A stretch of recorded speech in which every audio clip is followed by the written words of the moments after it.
आजकल जहां पर देखो वहां पर राज के बारे में बात हो रही है। संडे तक बात हो रही थी राज शमानी के बारे में, ट्यूसडे आते आते बात हो रही है राज कुशवाहा के बारे में। ऐसा लग रहा है बाहर कोई राज का ट्रक पलट गया है, हर बंदा यहां पर राज निकल करके सामने आ रहा है। राज कुशवाहा के बारे में इसलिए बात हो रही है क्योंकि राजा रघुवंशी केस में अब ये पता चला है कि राजा रघुवंशी की जो वाइफ है सोनम, उनका बॉयफ्रेंड, उसने कुछ लोगों के साथ मिलकर के यहां पर राजा रघुवंशी की हत्या करी। सबसे पहले जरा मैं इसकी शक्ल आपको दिखाना चाहता हूं। ये बंदा है राज कुशवाहा। इसका नाम इसकी पर्सनैलिटी के साथ कहीं पर मैच कर रहा है। भाई सबसे पहले तो तुम अपना नाम बदलो यार। तुम अपना नाम चोमू, चंपक, मैं कहता हूं तुम अपना नाम नरेंद्र रख लो। यहां पर वो अलग बात है, नरेंद्र नाम रखने के बाद शायद कोई गर्लफ्रेंड नहीं मिलेगी, लेकिन नरेंद्र नाम रख लो अपना तुम। यहां पर राज तुम्हारा नाम नहीं हो सकता। तुम्हारी शक्ल, तुम्हारा नाम कहीं से भी मैच नहीं कर रहा है। इनफैक्ट इसकी शक्ल फिर से आपको दिखाना चाहता हूं कि स्क्रीन के ऊपर, और पूछना चाहता हूं कि हमारे देश की लड़कियों के साथ आखिरकार क्या प्रॉब्लम चल रही है। भाई अभी थोड़े दिन पहले मुस्कान जो है उसको एक छपरी किट के साथ बहुत ज्यादा यहां पर प्यार हो गया था, उसकी वजह से उसने अपने पति की हत्या कर दी भाई साहब। और क्या हत्या करी थी आपको अच्छे तरीके से याद होगा। अब हम देख रहे हैं सोनम को यहां पर राजा से नहीं राज से प्यार हो गया है। मुझे लगता है Sonam just got confused. Sonam का नाम सोनम नहीं होना चाहिए था, सोनम का नाम होना चाहिए था सोडम। अब तीन बंदों का नाम इसमें सामने आया आपकी स्क्रीन के ऊपर। राज कुशवाहा तो है ही, उसके साथ उसके दो दोस्त और भी हैं, विशाल चौहान, आकाश राजपूत। इन तीनों की शक्ल देख करके मैं कह सकता हूं इन तीनों को मैं अपने आप पे शायद ड्राइवर भी नहीं रखूंगा, लेकिन सोनम के इन तीनों के साथ बहुत ही घनिष्ठ संबंध थे। वाह कितने अच्छे दोस्त थे, कितने क्लोज दोस्त थे। राजा रघुवंशी की फोटो देखो अपनी स्क्रीन पे एक बार। ये कितना जेंटलमैन टाइप का आदमी था, कितना शरीफ लग रहा था शक्ल से, एंड बिल्कुल परफेक्ट बंदा था या शादी के लिए। लेकिन नहीं, सोनम को यहां पर सो डम बन के राजा नहीं राज चाहिए था भाई साहब। अब इस चोमू जैसी शक्ल के बंदे ने जो कारनामे किए हैं, अभी तक तो लोग यहां पर शादियों से डर रहे थे, अब लोग यहां पर हनीमून से डरना शुरू हो चुके हैं। इन्होंने ऐसे ऐसे यहां पर कारनामे कर दिए हैं। सोनम की फैमिली ने यहां पर अच्छा खासा वर उनको ढूंढ के दिया, लेकिन सोनम ने यहां पर अपनी चॉइस चलाने की कोशिश करी एंड पूरी तरीके से डब्बा गोल हो गया। अबे सोडम बेवकूफ, तुझे कहां से ये बंदा लॉयल लग रहा है? तूने इसके चक्कर में अपने ढंग के अच्छे खासे जेंटलमैन पति को मारने का यहां पर काम कर दिया। अरे राजा को यहां पर बचा के रखना था, राज के साथ तुम करना था जो करते रहते अपने आप यहां पे। अब इस पूरी खबर की एक बार टाइमलाइन आपको बता देना चाहता हूं, जिससे आपको समझ में आएगा कि आखिरकार इस टाइम पर चल क्या रहा है। देखो शुरुआत से थोड़ी कहानी शुरू करते हैं। सोनम और राजा रघुवंशी की शादी हुई थी 11 मई को, और 20 मई की तारीख को ये लोग अपने हनीमून पे चले गए थे मेघालय की तरफ। 21 मई को ये दोनों शिलोंग पहुंचे और वहां पर एक गेस्ट हाउस में इन्होंने चेक इन किया। 22 मई को ये लोग स्कूटी रेंट करके घूमने निकले, एंड इसकी सीसीटीवी फुटेज भी इस टाइम पर सोशल मीडिया पे अवेलेबल है। उसके बाद 23 मई को इन दोनों ने वहां से चेकआउट किया, एंड उसके बाद ये दोनों के दोनों गायब हो गए।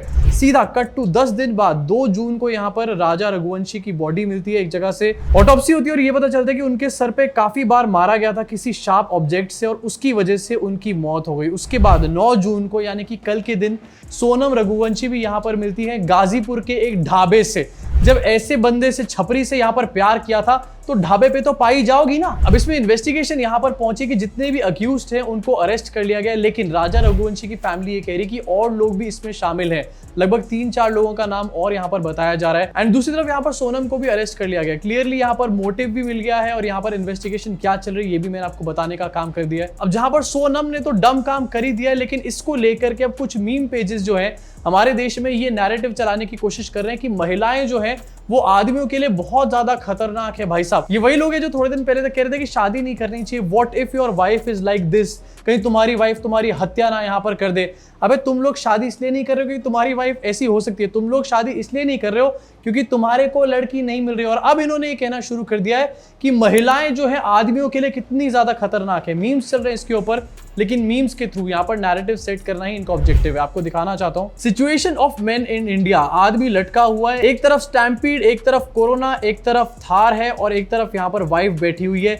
ये सब लोग मिलकर के एक आदमी को मारने का काम कर रहे हैं। तालियां हो जाए इनके लॉजिक्स के लिए। थार चलाने वाला बंदा कौन था? क्या वो कोई औरत थी? नहीं नहीं, वो आदमी था। स्टैम्पीड जहां पर हुआ, क्या वहां पर औरतों की वजह से स्टैम्पीड हो गया? वहां पर बहुत सारे आदमी थे जिनकी वजह से हो सकता है स्टैम्पीड हुआ हो। वहां पर भी कोई औरत की वजह से स्टैम्पीड नहीं हुआ। क्या कोरोना में किसी महिला ने कोरोना को फैलाया? कोई महिला आपके ऊपर आके छींके मार रही है यहाँ पर कोरोना वाली? ऐसा बिल्कुल भी नहीं। कोरोना अपने आप में यहाँ पर फैल रहा है और लोगों को, सबको इन जनरल मारने का काम कर रहा है, आदमी और औरत को मारने का काम नहीं कर रहा। लेकिन यहाँ पर नैरेटिव ऐसे दिखाया जा रहा है कि वाइफ तो बहुत खराब होती है। देखो वाइफ बहुत अच्छी होती है, मैं आज सुबह ही मेरे को डांट पड़ी है और मैं कह सकता हूँ वाइफ बहुत अच्छी होती है, लेकिन यहाँ पर वाइफ को दिखा करके, आगे रख करके पूरा महिलाओं का नाम यहाँ पर बदनाम करने की कोशिश चल रही है। और ये दिखाया जा रहा है कि महिलाएं जो हैं इस टाइम पर कलयुग में बहुत ज्यादा खराब हो चुकी हैं, आदमी उनसे बेटर हैं यार। अब देखो ये न्यूज डेफिनेटली बहुत ज्यादा डिस्टर्बिंग है। इनफैक्ट मुस्कान वाली न्यूज भी थी डिस्टर्बिंग, सोनम वाली न्यूज भी है। जितनी बार ऐसा होता है सब बहुत खराब लड़कियां हैं, डेफिनेटली बहुत खराब लड़कियां हैं। लेकिन आपको एक न्यूज दिखाना चाहता हूं कुछ ही दिन पहले की, मध्य प्रदेश की न्यूज है, जहां पर एक महिला के साथ कई सारे लोगों ने दुष्कर्म करने का काम किया और साथ में उस ट्राइबल महिला को टॉर्चर भी किया गया था, उसकी इंटेस्टाइन को निकाल दिया गया था उसके साथ दुष्कर्म करने के बाद। अब मैं ये नहीं कह रहा हूं कि औरतें बहुत अच्छी हैं, आदमी बहुत ज्यादा खराब है, या फिर आदमी अच्छे हैं औरतें खराब हैं। मैं यहाँ पर सिंपल सी बात ये कहना चाह रहा हूँ कि कोई भी बंदा खराब और कोई भी बंदा अच्छा हो सकता है। लेकिन ये नैरेटिव सेट करने की कोशिश करना राजा रघुवंशी के केस को दिखाकर कि सारी वाइफ्स ऐसी होती हैं, सारी महिलाएं ऐसी होती हैं, मुझे लगता है ऐसा बिल्कुल भी सही नहीं है। इसका मतलब मोरल ऑफ द स्टोरी यहाँ पर ये है कि गलत काम कोई भी कर सकता है, आदमी भी कर सकता है, औरत भी कर सकती है। एंड अगर यही बात होने लगे कि भैया आदमी इतना ज्यादा अनसेफ है, एक तरफ कोरोना है, एक तरफ स्टैम्पीड है, एक तरफ यहाँ पर थार चल रही है और एक तरफ यहाँ पर वाइफ्स बैठी हुई हैं, तो ऐसे आने वाले टाइम में औरतें भी ऐसी लॉजिकल बातें बोल सकती है। मुझे लगता है इन बातों का कोई भी यहाँ पर बेसिस ही नहीं है। वैसे लॉजिकल बात से ध्यान आया, हमारी मीडिया भी यहाँ पर चालू हुई पड़ी। आपको दिखाना चाहता हूँ मीडिया क्या इसके बारे में बात कर रही है। न्यूज 18 इंडिया बहुत बड़ा चैनल है, इन्होंने सोनम रघुवंशी की एक फोटो को एआई से, जो उदास बैठी हुई है, उसको हंसाता हुआ यहाँ पर दिखा दिया। राजा की हत्या के बाद सोनम का कबूलनामा, मैंने अपने पति की डैश डैश डैश। अरे भैया 4.5 लाख व्यूज भी तो चाहिए ना अपनी वीडियो पे, अगर डॉट डॉट डॉट नहीं डालेंगे तो व्यूज कहां से आएंगे। अब एक और थंबनेल देखो अपनी स्क्रीन के ऊपर, और ये एक्चुअल में फोटो थी जिसको हंसने का यहाँ पर बनाया हुआ था। हत्यारी सोनम का खूंखार खेल, लाखों लूटे रोकर उगला राज, मतलब राज को राज लिख देंगे। कितने क्रिएटिव है यार हम लोग। अब इस केस से हमारे को साफ साफ समझ में आता है कि कुछ लोग प्यार में यहाँ पर कुछ ज्यादा ही अंधे हो जाते हैं। राजा और राज के बीच में किसको चुनना है उनको समझ नहीं आ पाता। लेकिन अंधेपन की अगर बात करी जाए तो सिर्फ वो प्यार में अंधे नहीं होते, यहाँ पर भक्ति के चक्कर में भी भैया हमारे देश में बहुत ट्रेंड है अंधे होने का। और वैसे ही अंधापन रिसेंटली फिर से एक बार देखने को मिला। एक बहुत ही ज्यादा वायरल वीडियो सोशल मीडिया के ऊपर से आपको दिखाना चाहता हूं आपकी स्क्रीन के ऊपर। पुणे में एक पेड़ में से पानी निकलने लग गया, सड़क पे नॉर्मल सा पेड़, उसमें से पानी निकलने लग गया। इसका रीजन था उसके नीचे एक पाइपलाइन थी, वो फट गई थी। अब उस पेड़ में से क्योंकि पानी आने लग गया तो वहां से जो लोग निकल रहे थे उनको लगा कि इसके अंदर तो भगवान का वास है, पेड़ में से पानी आ रहा है, चलो भैया इसको फूल चढ़ाने शुरू कर दो, यहीं पर मंदिर बनाऊंगा। लोगों ने इस पेड़ को पूजना शुरू कर दिया, इसको भगवान मानना शुरू कर दिया, जस्ट बिकॉज इसमें से पानी निकल कर आ रहा था। एंड इसके सामने पूजा और आरतियां करनी शुरू कर दी। डेफिनेटली कुछ लोग ऐसे भी होंगे जिन्होंने इस पेड़ को पैसे चढ़ाने का काम किया होगा। अरे भैया अगर इसी लॉजिक के ऊपर यहाँ पर पूजा और भक्ति होनी शुरू हुई तो कल को आने वाले टाइम में लोग गड्ढों की, बड़े बड़े गड्ढों की पूजा करने लग जाएंगे। कुछ गड्ढे बड़े बड़े ऐसे होते हैं जिसमें बाइकें समा जाती है। इनफैक्ट आपने सोशल मीडिया पे कई बार देखा भी होगा, अभी गड्ढे के अंदर बाइक समा गई, इसका मतलब क्या ये गड्ढे के अंदर भगवान है? नहीं, इस गड्ढे के अंदर पानी भरा हुआ था, ये गड्ढा गहरा था, साइंटिफिकली बाइक जो है उससे छोटी थी इसलिए वहां पर जाकर डूब गई। इसका यही लॉजिक है। इसका ये लॉजिक नहीं है कि वहां पर भगवान वास करते हैं। लेकिन जिस तरीके से हमारा देश अंधभक्ति में आगे बढ़ता हुआ चला जा रहा है उस तरीके से ये बात कोई बहुत दूर नहीं है कि गड्ढों की भी पूजाएं होनी शुरू हो जाएंगी आगे चल के। वैसे मैं भी अंधभक्ति और अंधविश्वास की बात कहां ही कर रहा हूं। जिस देश में लोगों ने, वहां की जनता ने एक महाजुमलेबाज को 3 बार जिता दिया हो, भैया उस देश में तो ये छोटी मोटी बातें हैं, पेड़ से पानी आकर उसको भगवान बनाना। अब इस वीडियो को देखने के बाद बहुत सारे लोगों ने कमेंट सेक्शन में बोला कि इसीलिए हमारे देश में एजुकेशन बहुत ज्यादा इंपॉर्टेंट है। लेकिन ऐसा बिल्कुल भी नहीं। जैसे मैंने आपको बताया ना कि बहुत बड़े बड़े एजुकेटेड लोग जो होते हैं वो भी महाजुमलेबाजों की बातों में आकर उनकी अंधभक्ति में लग जाते हैं। तो एजुकेशन से अंधभक्ति का कोई रिलेशन नहीं है। अंधभक्ति एक ही चीज से रोकी जा सकती है और वो है क्रिटिकल थिंकिंग। आप लोगों का सवाल पूछना, चीजों को क्रिटिकली एनालाइज करना। अगर कुछ चीज हुई है तो क्रिटिकली उसके बारे में सोचना। ये नहीं कि हो गया, हाँ भैया मान लिया आंखें बंद करके। तुम्हारे माँ बाप तुम्हारे को कुछ बात बोलते, तुम उसको 10 बार क्रॉस चेक करते हो, लेकिन नहीं, श्री श्री श्री ने बोल दिया तो हम इस बात को मानेंगे, हम उनके अंधभक्त बनेंगे। अगर आपके सामने भी ऐसा कोई पेड़ आ जाए या फिर ऐसा कोई खंबा आ जाए जहां से पानी निकल रहा हो तो उसको हाथ लगाने से पहले जरा सोच लेना कि इसको हाथ लगाने से कहीं करंट वगैरह ना लग जाए आपको। अगर किसी चीज में पानी निकल रहा हो, धुआं निकल रहा हो, तो सबसे पहले आपको अथॉरिटीज को यहाँ पर अवेयर करना होता है, उनको सूचित करना होता है। अगर आपको यहाँ पर कोई ऐसी अजीब सी चीज दिखती है या फिर अगर आपको लगता है कि कुछ गड़बड़ कहीं पर होगी तो सबसे पहले आपको फायर डिपार्टमेंट को कॉल करना चाहिए। फायर डिपार्टमेंट का नंबर आपको बहुत ही इजीली फोन पे, गूगल पे, कहीं पर भी मिल जाएगा।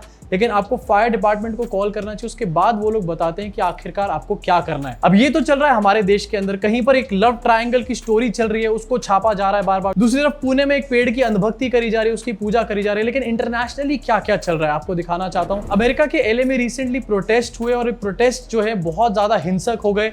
यहाँ पर काफी गोली वोली भी चल गई। अभी जो प्रोटेस्ट है ये 3-4 दिन पहले शुरू हुए थे, क्योंकि अमेरिका की सरकार ने, वहां के एडमिनिस्ट्रेशन ने इलीगल इमिग्रेंट्स को चिन्हित करके वहां से डिपोर्ट करना शुरू कर दिया था। कुछ 114 लोगों के आसपास वहां पर डिटेन कर लिए गए थे एलए में। एंड उसके बाद एकदम से जो वहां के इलीगल इमिग्रेंट्स हैं वो जाग गए और उन्होंने प्रोटेस्ट करना शुरू कर दिया।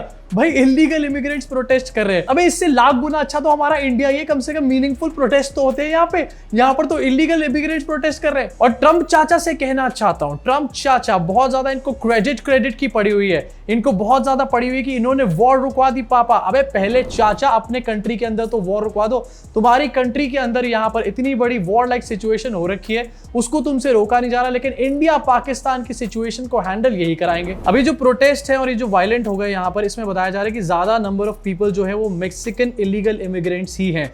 बहुत सारे इंडियन इलीगल इमिग्रेंट्स भी हैं वहां पे, लेकिन मैक्सिकन इलीगल इमिग्रेंट्स, इनसे कुछ लोगों को बहुत ज्यादा प्रॉब्लम नहीं हो रही थी, लेकिन अब ये पता चला है कि भैया यही लोग वहां पर आतंक मचाने का काम कर रहे हैं। अब जहां पर ये हिंसाएं देखने को मिल रही है, कुछ ऐसे भी लोग हैं अमेरिका से जो ये कह रहे हैं कि डोनाल्ड ट्रंप जानबूझ के इस सिचुएशन को क्रिएट करवा रहा है, क्योंकि डोनाल्ड ट्रंप नहीं चाहता कि बहुत सारी चीजों के ऊपर उससे सवाल पूछा जाए। अरे ये तो ठीक वैसे ही जैसे कि अपने चाय वाली चीचा करते हैं। इसी के अलावा अमेरिका से एक और वीडियो सामने निकल कर आई। अभी थोड़े दिन पहले आपको याद होगा कि एक एमपीज का डेलीगेशन गया हुआ था और अमेरिका में शशि थरूर भी थे और भी बहुत सारे एमपीज गए हुए थे। एंड ये दिखाया जा रहा था कि भैया ये तो हमारा डंका फैला करके आ रहे हैं सारे में। लेकिन अभी कल की बात है, एक वीडियो सामने निकल कर आया अमेरिका के एक एयरपोर्ट से, जहां पर एक इंडियन बंदे को टॉर्चर किया जा रहा है, उसको दबाया जा रहा है, उसको धक्का मार के गिराया जा रहा है। ये वीडियो एक्चुअली में काफी ज्यादा डिस्टर्बिंग है।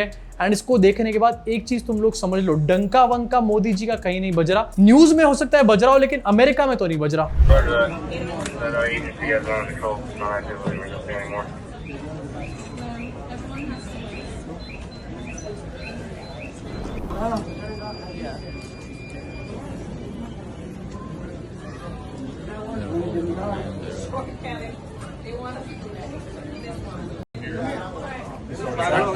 क्या आपको पता है कि ये जो एमपीज का डेलीगेशन गया था, जिसमें बहुत सारे लोग अमेरिका गए थे, आज वो वापस आकर के मोदी जी से मिलने वाले हैं, उनकी मीटिंग होने वाली है। हो सकता है जब तक आप ये वीडियो देखो वो मीटिंग हो भी चुकी हो, लेकिन इस मीटिंग के बारे में सब लोग बात कर रहे हैं। लेकिन इस मीटिंग के आउटकम के बारे में क्यों बात नहीं करी जा रही? जब वहां पर अभी हमारा एमपीज का डेलीगेशन होकर के आया है, तो उसके बावजूद भी आखिरकार हमारे देश के लोगों के साथ, इंडियंस के साथ वहां पर इस तरीके का टॉर्चर क्यों किया जा रहा है? एंड ये पहली बार देखने को नहीं मिल रहा कि हथकड़ियां बांधी जा रही हैं। जब यहाँ पर ट्रम्प प्रेसिडेंट बने थे, वहां से इलीगल इमिग्रेंट्स को वापस भेजा गया था और उस टाइम पर भी बेड़ियां बांध करके वापस भेजा गया था। क्या इंडियंस इस तरीके का यहाँ पर टॉर्चर डिजर्व करते हैं?